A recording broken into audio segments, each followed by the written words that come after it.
In a cottage in the countryside, husband and wife, Don and Alice Harris, are hiding with other survivors. Alice is still worried about their children, who just before the outbreak went on a school trip abroad. The couple has dinner with other survivors, Sally, Jacob, young Karen, and Jeff. Karen saves a plate for her boyfriend, Sam, who left the group 5 days ago.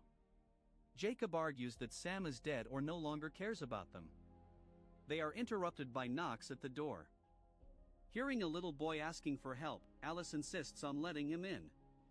While the others tend to the boy, Karen peeks outside the house, still hopeful that her boyfriend will return. An infected appears and grabs her arm, biting her. Jacob pulls her away, but Karen knocks him down. Don hits her on the head with an iron bar to free Jacob. The others flee while Don fights the infected. More infected people break the windows, entering the cottage. Alice and the boy run upstairs in search of safety. Jeff, Sally, and Jacob escape to the barn, with Jeff holding the door to allow others to escape. Don kills an infected, but loses his iron bar. He runs upstairs to find Alice. Back in the barn, the door breaks, allowing the infected to overpower Jeff. Sally freezes in mourning for her husband. Jacob tries to pull her to the second floor of the barn, but the infected grabs her. Unable to save her, Jacob closes the hatch. Don finds Alice in the bedroom, but she refuses to leave without the boy. She finally sees the boy hiding in the closet and runs to him. An infected man breaks down the door, placing himself between Alice and Don. Alice screams for help, but the terrified Don shuts the bathroom door, leaving his wife to defend herself alone. Don jumps out the window and runs.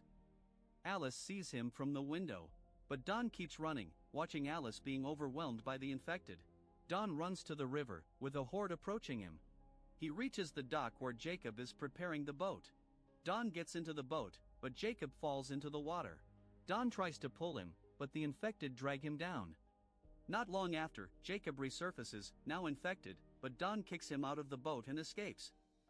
His face is filled with sadness and fear as he looks back at the window where he saw his wife for the last time.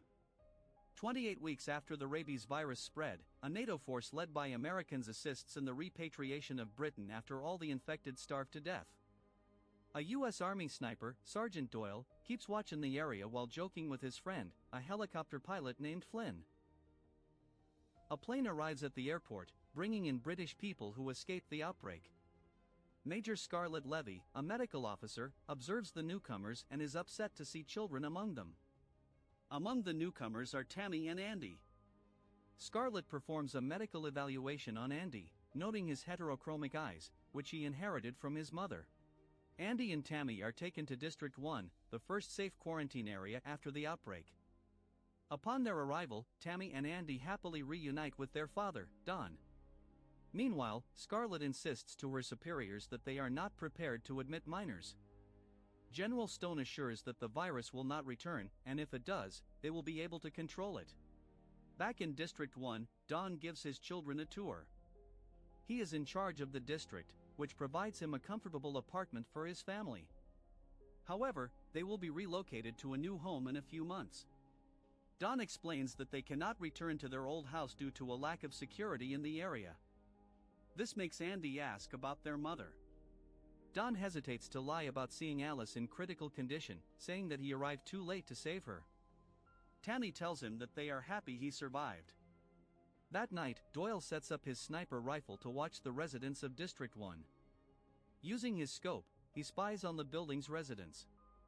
When he sees the Harris family, he is happy that his operations are helping families reunite. Then, he sees a worried Scarlett in her room. Later that night, Andy has a nightmare seeing his infected mother. Andy tells Tammy that he is worried he will forget his mother's face. Tammy assures him that this will not happen. The next day, Tammy and Andy stealthily leave the safe zone. Doyle spots them and reports that the children must be retrieved. Tammy and Andy run through the streets, finally tasting a bit of freedom. They stop at a pizzeria and see a motorcycle. Thinking they can use it to speed up their journey, Tammy goes inside and grabs the key from a lifeless body. Tammy rides the motorcycle until they finally reach the old house. They find the hidden spare key just as Don realizes they are missing from District 1. The siblings enter the house and quickly grab a picture of Alice. Then, Tammy and Andy collect personal items and clothes from their rooms. After a while, Andy calls out to Tammy, but she doesn't answer. He hears the door creak in the attic and goes to investigate. Inside the attic, he sees bowls of rotting food and drawings on the wall. He bravely approaches the figure in the darkness and discovers it to be Alice. Happy to see his mother, Andy hugs her. But Alice starts hugging him tightly. Soon soldiers arrive in front of the house. Andy breaks free and runs out of the house with Tammy following him. The soldiers surround the children and investigate the house.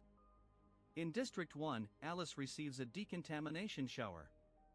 Later, she is strapped to a bed, surrounded by soldiers. Scarlett asks how she survived for so long, but she doesn't answer. Scarlett rolls up her sleeve to take a blood sample but sees a bite mark on the patient's arm. Alice, who hasn't transformed, insists on seeing her children. Don is surprised to hear that both his children and his wife have been found. In the detention room, Don asks the children why they left the location, but Tammy demands the truth about Alice. Don lies, saying that he is also confused, but tells them they should be happy that Alice is alive. Scarlett confirms that Alice is infected through the blood test but shows no symptoms. She tells General Stone that Alice may have a natural immunity to the virus. But she is still a carrier and could infect others. General Stone decides to order Alice's execution, despite Scarlett's insistence that studying her could lead to a cure. During this, Don enters the isolation room and tearfully apologizes to Alice for leaving her in the cottage. Alice assures him that she still loves him. Overcome with emotion, Don leans in and kisses her. With the kiss, Don becomes infected. Alice watches as the crazed Don thrashes around and vomits blood. Alice struggles frantically to free herself from her restraints. But she is trapped. The infected Don brutally kills her. Now infected, Don begins to infect the soldiers in his path. General Stone, witnessing the tragedy, announces Code Red at the facility to contain the outbreak. Soldiers surround District 1. In the detention room, the soldier guarding Tammy and Andy assures them that everything is fine and steps out to check things. But when he returns, he is infected and enraged. Scarlett shoots the soldier and leads the siblings away. Residents of District 1 are being transferred to a safe location. Scarlett tries to ensure high-priority security for Tammy and Andy, but the soldiers refuse. In the chaos, Andy gets pushed by the crowd, losing sight of Tammy and Scarlett. The residents are taken to the garage for their safety. They panic when the soldiers lock the doors. Andy finds a quiet corner to rest, but soon the power goes out, plunging the terrified residents into darkness. The emergency exit door starts shaking, catching the attention of Andy and another man. Andy approaches, with the other man illuminating it with his flashlight. Infected Don pounds on the door. Andy is shocked to see his father in his monstrous state. Don lunges at the other man with the flashlight, vomiting blood on his face. Don lunges at another person, colliding with the man with the flashlight in fury. The crowd goes into a panic as more people are infected. Andy climbs over people and cars and then scales the ductwork. He covers his ears to drown out the screams. A group of people force the locked doors open, allowing them to escape the building. The soldiers fire at the infected, but the chaos makes this difficult. Scarlett and Tammy exit the building. Watching the situation escalate, General Stone orders them to shoot at all targets, both infected and uninfected. Scarlett finds a radio and informs the military to find and evacuate Andy. Outside, Andy finally exits the ducts. Doyle receives the order to shoot everyone on the ground and questions whether he could kill innocent people. The shooters hit everyone, causing more panic. Andy hears someone calling for him. He spots a man, Sam, waving him to enter a warehouse. An infected man runs towards Andy. But Doyle saves Andy, allowing him to escape. One of the shooters gets cornered by the infected. Doyle shoots his colleague in the head to spare him from infection. The soldier can no longer take killing the innocents, so he disobeys the order. Inside the warehouse, Andy finds Tammy and Scarlett. Tammy hugs her brother, relieved that he is safe. Andy tells Tammy that their father is infected. This breaks her heart. Sam wonders why the military is targeting everyone. Scarlett explains that the army must exterminate everyone if they can't contain the outbreak. They discuss how to escape from both the infected and the military. Doyle enters and tells them they can avoid the infected during the night but not the shooters. Scarlett asks why he left his post. Doyle explains that he wants to escape the chaos, offering help to the survivors. Doyle guides Scarlett, Tammy, Andy, and a few others out of the building. Doyle gets in contact with Flynn, who informs him that the air cavalry has been ordered to bomb District 1 to contain the outbreak. He tells Doyle to meet him at Regent Park. The groups run through the streets when a sniper starts firing at the survivors. The rest hide in an alley. Scarlett gets hit in the leg but quickly bandages it up. Doyle notices that the sniper is panicked, making his shots less accurate. He asks Sam to help him make the sniper reveal his position. But Sam is scared and refuses. Hearing this, Andy rushes across the street, using himself as bait for the sniper. Doyle hurriedly fires at the sniper. Then he goes to Andy and sees that he is okay.